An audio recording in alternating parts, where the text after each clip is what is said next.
Ray Dalio is the founder, co-chairman of Bridgewater Associates, a global macro investment firm and is the world's largest hedge fund. He's also the author of the #1 New York Times bestseller Principles, Life and Work. He is known to have a very practical understanding of economics that is very different from the conventional economic thinking that he spells out in his video series, How the Economic Machine Works.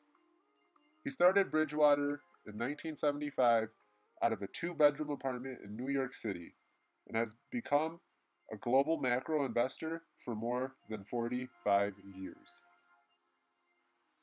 But those are just the end products. How did Ray get here? Be sure to like, comment, and subscribe to this video, as it took me a lot longer than usual to make and prepare for this video.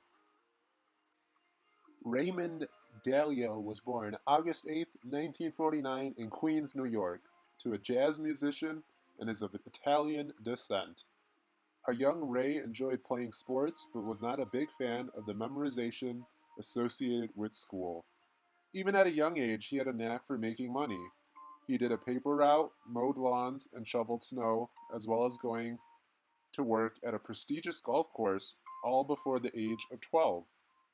The stock market was the talk of the driving range, and a young Ray heard whispers of a strong market and wanted in. With the $300 he had saved from caddying, he bought shares of Northeast Airlines at $5 a share, the only major company that he could afford. Ray lucked in that Northeast quickly merged, meaning Ray tripled his investment and became hooked on stocks. Reading all the annual reports of major companies and talking stocks to anybody older and wiser than him, he learned even by doing research, mistakes can happen, and often they are expensive. Plus, you may have to do differently than what others are thinking. Dalio eventually went to Long Island University to major in finance and continued to buy and sell stocks on the side, becoming more interested in trading commodity futures. Ray capitalized on low margin requirements to earn big profits on small investments. Dalio also practices transcendental meditation to clear his mind of irrational feelings and to perceive reality more clearly. Ray attended Harvard Business for grad school and interned at the New York Stock Exchange floor in 1971 when President Nixon took the U.S. off the gold standard. Dalio also worked at Merrill Lynch as an intern in the summers trading commodities. This is when Dalio and some Harvard pals would eventually start Bridgewater Associates to trade commodities, and it immediately failed. Commodities such as oil prices quickly rose, and the Federal Reserve raised interest rates to fight off this inflation. The stock market quickly plummeted, and investors ran to commodities where Ray, as a Harvard MBA and an experienced trader, was able to finally shine. Bridgewater advised just a few clients at first, but as they quickly spread word on his great returns and more people lined up for his services, including McDonald's. As Bridgewater grew, his wife and Ray moved to Connecticut. Bridgewater signed World Bank's Employees Retirement Fund as one of its clients, as well as Kodak. Bridgewater continued to rapidly grow as Dalio employed an investment approach called global macro, investing on large scale around the world on the basis of a broad systemic factors and carefully studied past market history, allowing him to build Bridgewater up by anticipating changes in current exchange rates, commodity prices, inflation, and GDP growth. In 1991, he started the hedge fund Pure Alpha, which is a play on the returns of the overall market averages and those that exceed the market. Alpha. Pure Alpha has averaged an annual return of 18%. We can also learn from Dalio's unconventional way of running his business.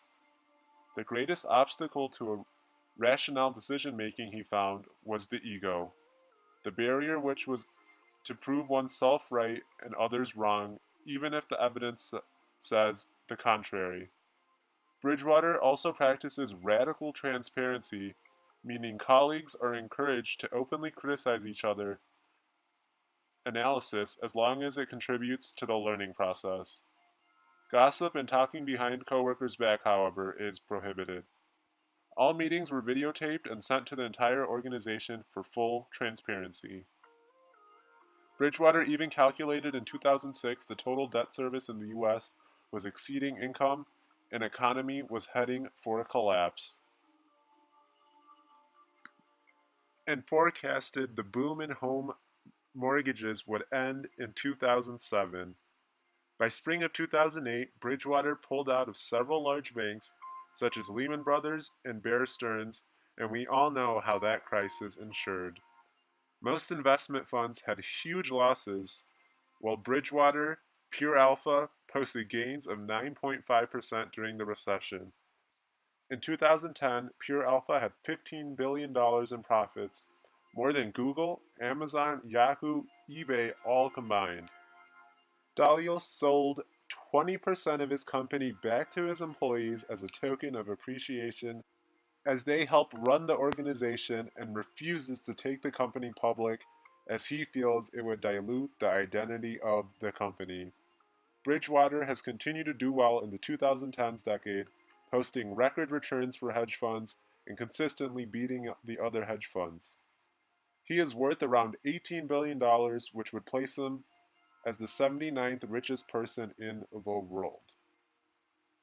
He joined Warren Buffett and Bill Gates' giving pledge, vowing to give half of his wealth to charitable causes.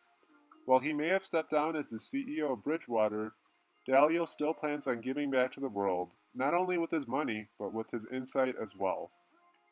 What can you learn from the famous investors like Ray Dalio or Warren Buffett? Let me know in the comments, and be sure to give me some feedback on this video as I'm always trying for new ideas. Thanks, guys.